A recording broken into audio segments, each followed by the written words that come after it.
So, all right, I'm going to kind of read a little bit of this and that tonight, a few things from my first book, How I Lost My Virginity, etc., and some things from the Joshua elegies as well, and a few things that are brand new and aren't in any collection yet. So, this first poem is called I Want Louboutin Heels. I want Louboutin heels with their trademark red soles. I want them sexy, I want them high. I want them sling back and peep-toed so I can flash the purple polish on my tootsies. I want to wear them out of the store, just you try and stop me. I want to wow them on Washington, saunter past C and O Trattoria and Nick's Liquor Mart, those bottles of Stoli stacked in the window calling my name, past the summer-clad tourists in December, shivering, barefoot, like LA has no winter. In those shoes I'm hot, stop a truck hot. Prettiest girl in school, hot, and this time I know it, flaunt it, hell, I own it. In those shoes I can pick and choose, not settle for some loser, not drink away regrets, pound back Stoli at Chez J, flash their scarlet bottoms when I kneel. I'll wear them like flesh, like hooves, like sin. I'll keep their secrets, won't spill where they've been. Better those shoes with their lurid soles than you with yours. Thank you. I'm going to read a couple of my sister poems. I write poems about my family, which is cool because I never read my work. This first one, I'm thrilled to say, was chosen by Edward Hirsch for Best American Poetry 2016. It'll be out in September. When I turned 14, my mother's sister took me to lunch and said, "Soon you'll have breasts. They'll mushroom on your smooth chest like landmines. A boy will show up, a schoolmate or the gardener's son, polecat around you, all brown-eyed persistence. He'll be everything your parents hate. A smart aleck, a dropout, a street racer on the midnight prowl. Even your best friend will call him a loser. But this boy will steal your reason, have you writing his name inside a scarlet heart entwined with misplaced passion and a bungled first kiss. He'll bivouac beneath your window, sweet talk you until you sneak out into his waiting complications. Go ahead. Tempt him with your newfound glamour. Tumble into the back seat of his Ford at the top of Mulholland, flushed with stardust.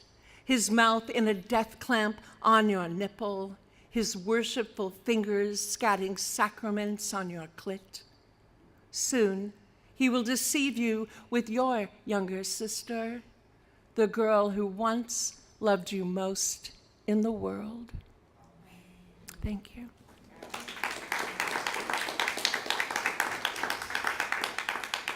Another sister poem. By the way, my sister loves these, so it's very cool. She's the only one in my family who reads my work. When your mother convinces you to take in your homeless younger sister, she will date your boyfriend. She'll do it better than you ever did. She'll have nothing but time. He'll start showing up when you leave, train her to make the perfect BLT, crusts off avocado on the side. Encourage his cheating heart, suck his dick so good he'll think he's died and gone to Jesus. Your sister will borrow your clothes and look better in them than you ever did. Someone will see her with your boyfriend at the Grove, agonize for days before deciding not to tell you. Meanwhile, he'll buy her that fedora you admired in Nordstrom's window, the last one in your size. When you complain, your mother will tell you it's about time you learn to share. While you're at work, your sister will tend your garden, weed the daisies, coax your gardenias into bloom. No matter how many times you remind her, she will one day forget to lock the gate. Your cat and your lawn chairs will disappear. Your mother will say, "It serves you right." Your sister will move into your boyfriend's big house in Laurel Canyon. He will ignore her, and she will make a half-hearted suicide attempt. You'll rescue her once again. Your mother will wash her hands of the both of you, then get cancer and die. Smell the white gardenias in the yard. Cherish their heady perfume. Float them in a crystal bowl. Forgive your sister as she has forgiven you. Thank you.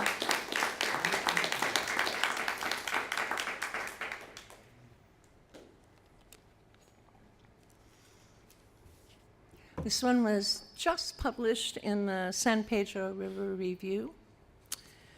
It's called For the Sad Waitress at the Diner in Barstow. Beyond the kitchen's swinging door, beyond the order wheel and the pass-through piled high with bacon, hash browns, biscuits, and gravy, past the radio, turned to 101.5 FM all country all the time. Past the truckers overwhelming the counter, all grab ass and longing. In the middle of morning rush, you'll catch her in a wilted pink uniform, coffee pot fused in her grip, staring over the top of your head. You'll follow her gaze out the fly-specked plate glass windows, past the parking lot. Watch as she eyes those 16-wheelers barreling down the highway, their mudguards adorned with chrome silhouettes of naked women who look nothing like her. The cruel sun throws her inertia in her face. This is what regret looks like. Maybe she's searching for that hot day in August when she first walked away from you. There's a choking sound a semi makes when it pulls off the highway, that downshift, a death rattle she's never gotten used to. Maybe she's looking for a way back. Maybe she's ready to come home. But for now, she's lost herself between the register and the door, the endless business from table to kitchen. She's as much left over as those Sunnyside eggs, yolks hardening on your plate. Thank you. This is something new. It's another one of my relatives who never reads my work, so. This is Cousin Elaine from Chicago and I are naked. In the space between taking off our clothes and putting on our swimsuits, we stand naked.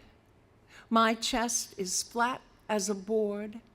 Her curves are already legendary, her breasts bursting from her bikini. I want to run my fingers along their goose-bumped perimeter, lick their chocolate tips. I am 12 and shouldn't think this way. I shouldn't think about her tanned legs thrown over mine on the couch, nights when we watch TV. Shouldn't think about the damp between my thighs when she bunks with me at night, when dreams of following her back to Chicago consume my sleep. In the pool, she's a silver fish. My body's a heat-seeking missile. Marco, she calls from the deep end, her eyes shut tight. Polo, I whisper in her shell ear. When I reach for her, she does not pull away.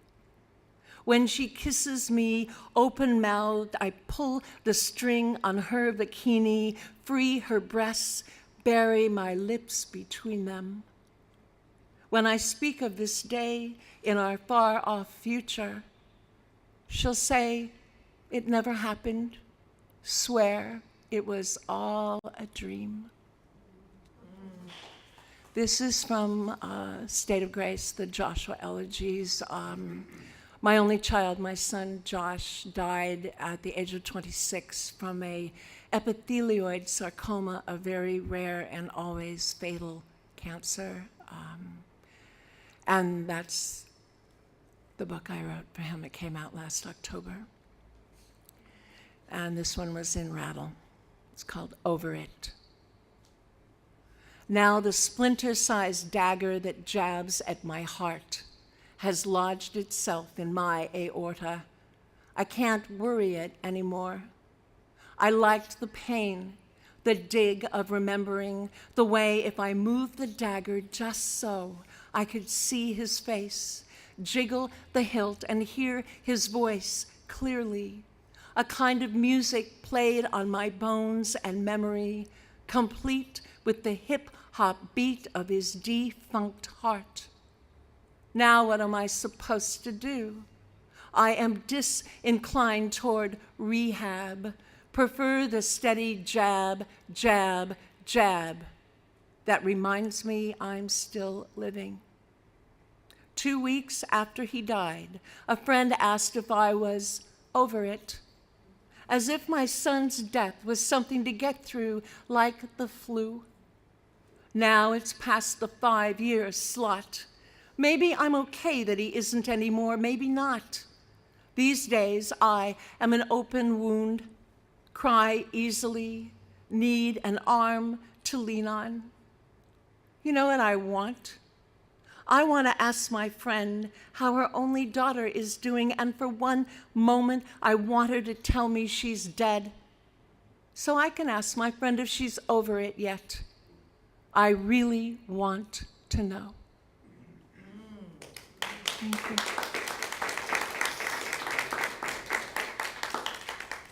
This one is also from the book. It's called Snow Globe.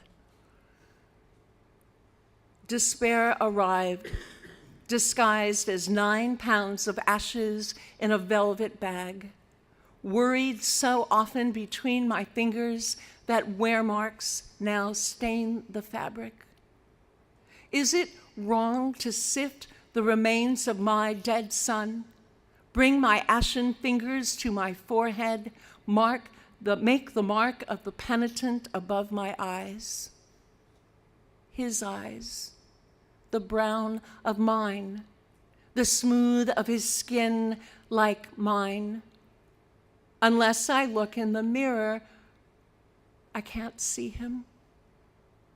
Better he'd arrived as a snow globe, a small figure standing alone at the bottom of his cut short beauty.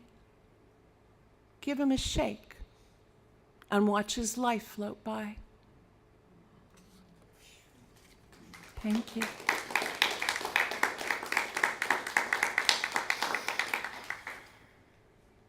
All right, let's mix it up a little bit here. Be a little happier. This is from my new book. It's called Enter Here. It's the name of the book. I'm hoping it'll come out end of the year. And this one is called Tonight. I dream of Angelica, my first ex-girlfriend who taught me the rules of the road. Angelica comes on to me like a man, all slim, hip swagger, relentless, dangling that red 57 T-bird at me like dessert. Let me take you for a ride, chica, she says after acting class. I figure, what's the harm, but Miss Angel Food gets out of hand. I don't count on her heart-shaped ass or those brown nipples crammed in my mouth. I don't count on the dial-o-matic 4-way power leather seats, the telescoping steering wheel, or the frantic pleasure of her face between my thighs. I admit I've always been driven to sin. But Angelica's far from blameless. She rides me hard, week after week, double clutches me into ecstasy, hip bone against hip bone, the dulcet, lingering groan of our gears grinding.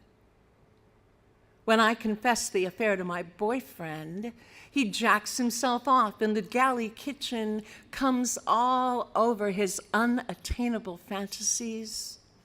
He says he doesn't consider sex between women to be cheating and begs me to set up a threesome. I tell him the T-Bird's a two-seater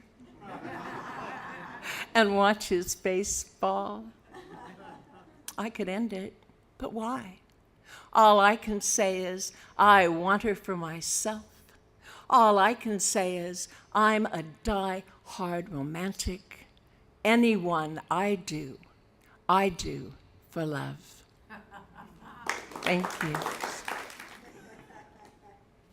I was no fairy tale bride, but I came with a Barbie daybed, a bath fun playset, and a large pink Desire Barbie dildo vibrator for when Ken forgot to come home.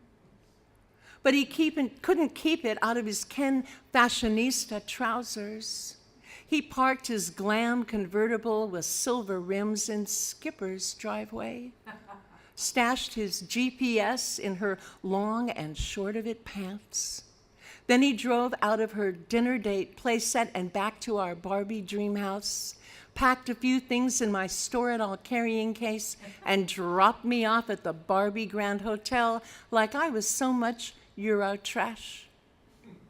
Look, Your Honor, nobody comes with a warranty, but unlike Ken, my intentions were pure. I lived up to my good housekeeping seal. The Ken and Barbie have sex before marriage playset made sure Ken knew what he was getting into. Then he got into Skipper. I know what you must think, Your Honor. There are names for dolls like me. Bad luck, Barbie. Throw away, Barbie. The one Ken swears he wouldn't love if I were the last girl on earth, Barbie. The one who's rendered worthless once you trash the box. Thank you.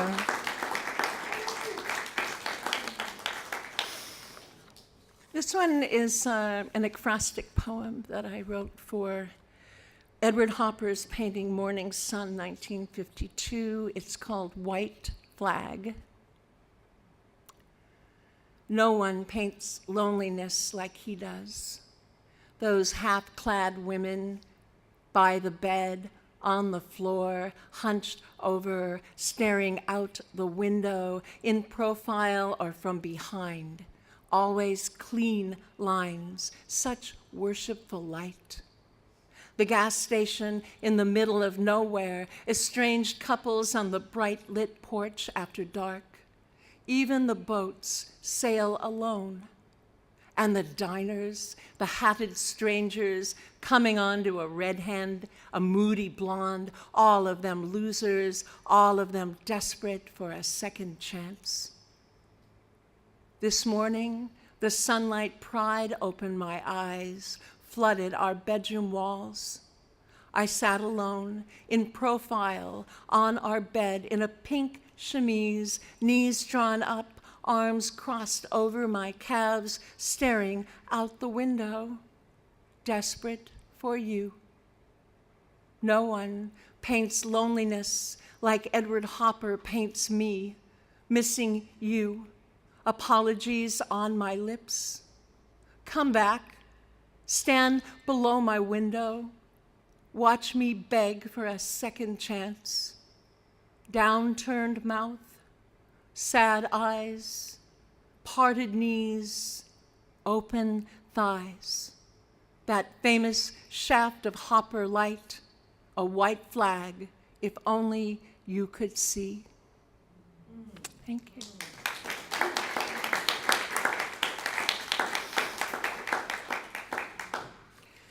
another relative poem. This one just came out in Bloom. It's called The First Time I Made Cousin Lisa Come. We'd been playing doctor for months by then. Her huge breasts a magnet, her soft mons a refuge from my impending adolescence. Some nights, unable to dream, I'd touch myself like Lisa, replay the us hidden between twin beds in her pink frou-frou bedroom, my aunt across the hall making dinner, the door half open, my fingers 3 thick in her daughter's pussy, the pinpoint of Lisa's nipple stuffed in my mouth. I'd suck, she'd moan, I'd explore, she'd explode. It was the most powerful I would ever be. The first time I made Cousin Lisa come, we looked into each other's aloneness. The boys who didn't want us yet, the girls who shunned us like they saw something we didn't. When I let myself remember me on my knees between the beds, the feast of Lisa spread before me, her steady rocking against my wrist, the rug burn that my knees endured, a penance prepaid. Thank you.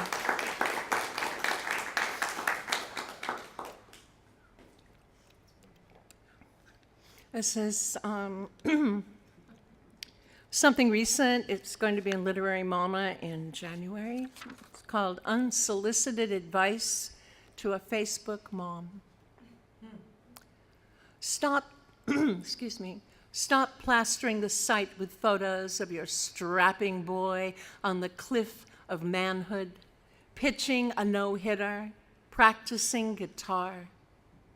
Don't publicize his tuxedoed beauty, posing with his prom date, or family jaunts to look at colleges for the fall. Better to shield him from happenstance, mistaken identity, the evil eye. Protect him from what you won't imagine, a drive-by, a street race, an overdose, a dare. Pass an egg above his body while he's sleeping. Make the mano fico above him with your fist. Sew small mirrors into his clothes to reflect misfortune. Tie a red string around his wildness. When someone gives him a compliment, spit over your shoulder 3 times, then touch wood. Stop flaunting your boy's shining face, his sweetness, how he still lets you kiss him goodnight. Listen to me. Like you, I was once besotted.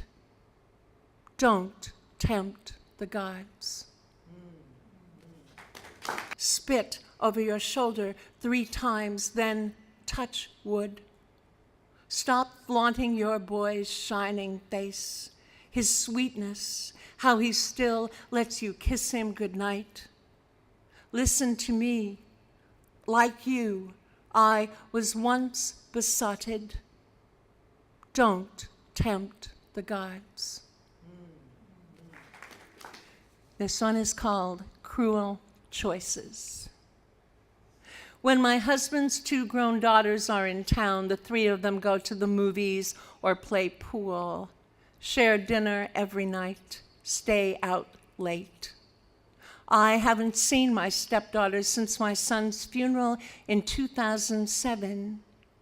When people ask, I say nice things about the girls as if we had a relationship. When people ask if I have children, I change the subject. Or I lie and say no.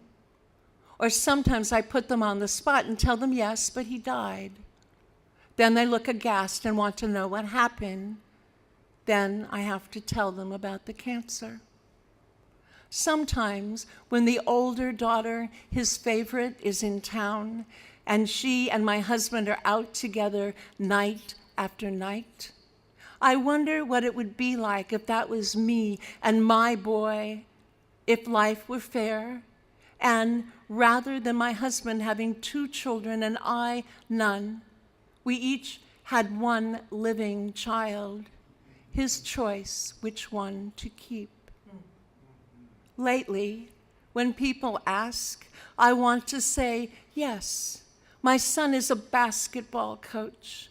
He married a beautiful Iranian model with kind eyes, and they live in London with their twin girls who visit every summer. The same twins his girlfriend aborted with my blessing when my son was 18, deemed too young for fatherhood. And everyone said there would be all the time in the world.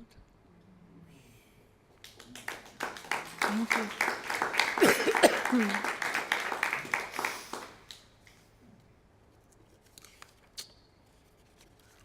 This is called, it's one of my favorites, and it's called Lust at the Cafe Formosa.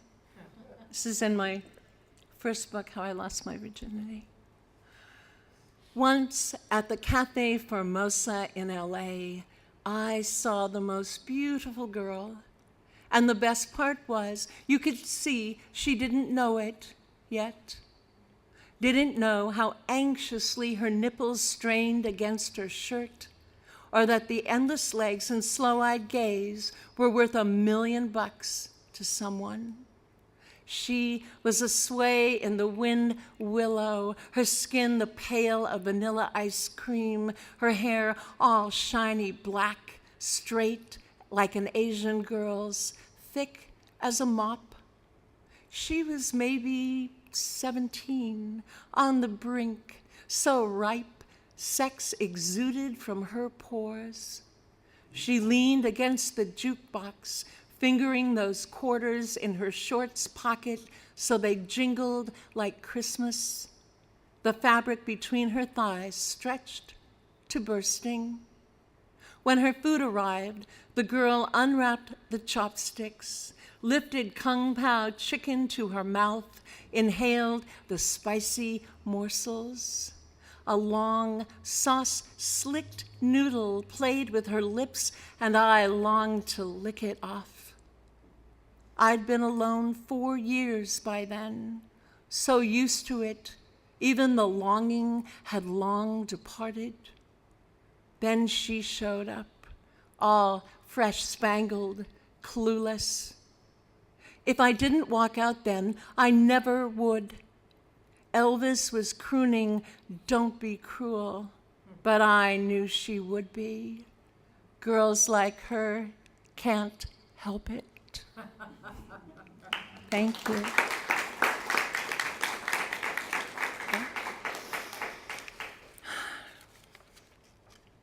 I have 2 more and then I'm done.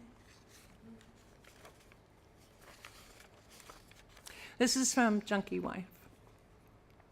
It's called Quiet Candy.